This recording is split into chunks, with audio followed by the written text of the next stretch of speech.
Learn from yesterday, live for today, have hope for tomorrow. My name is Hans, and this is the story of how I met and saved the love of my life, Lena.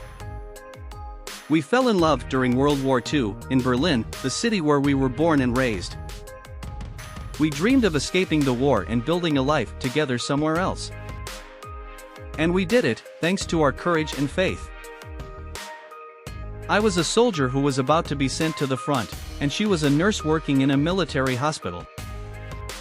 We met by chance in a coffee shop and felt an immediate connection. She had the most beautiful eyes I've ever seen, and a smile that brightened my day. We exchanged letters and promises of love during the following months.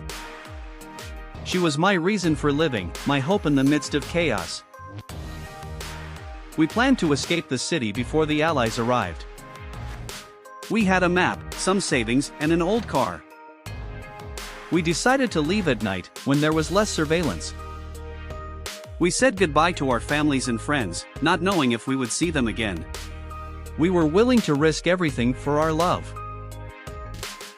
We drove through the dark, bombed-out streets of Berlin, trying to avoid Nazi checkpoints and air raids. We talked about our plans to go to Switzerland, where we hoped to find peace and freedom. We remember the happy moments we spent together and express our hope for the future. I held her hand and said, "Learn from yesterday, live for today, have hope for tomorrow." She kissed me and said, "I love you." But our dream was almost interrupted by a soldier who stopped us on a road. He asked for our documents and suspected that we were trying to defect. He pointed his gun at us and ordered us to get out of the car. I tried to argue, but the soldier didn't want to listen to me and, scared, I took off with my car and he shot me, hitting me in the arm. I felt severe pain and lost control of the car. Lena screamed and hugged me, trying to stop the bleeding. Luckily, the car left the road and fell into an embankment, where it was hidden among the trees. The soldier didn't see us and continued on his way. We got out of the car with difficulty and checked if we were okay. I was injured, but alive. She was scared but unharmed. We kissed with relief and gratitude that the worst hadn't happened. We continued our escape on foot, following the map to the Swiss border. We faced many dangers and difficulties, but we also met kind people who helped us along the way. After several days of walking, we finally arrived at our destination. We crossed the border with the help of a smuggler who charged us a lot, but it was worth it. We arrived in Switzerland, where we were welcomed by a humanitarian organization that offered us shelter and assistance. We got fake documents that gave us a new identity and a new chance to start over. We got married in a simple ceremony, but full of love. We rented a small apartment in a quiet city, where we started working and studying.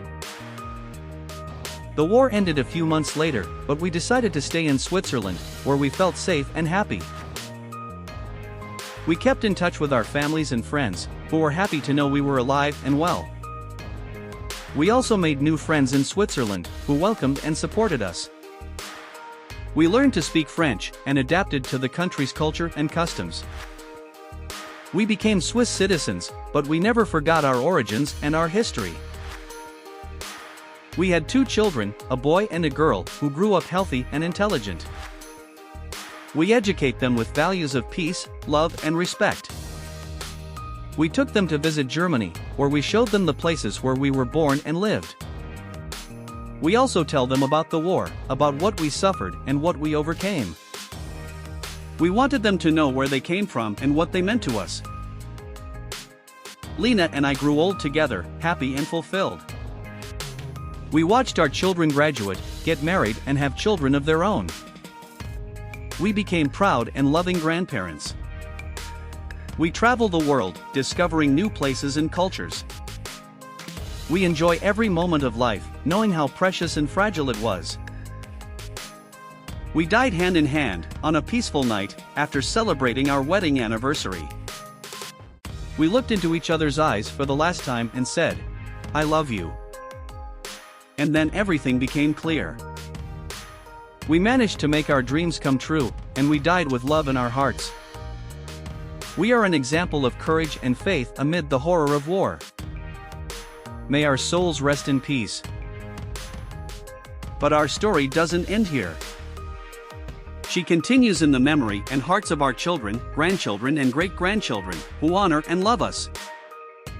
They follow our example and live their lives with dignity and joy.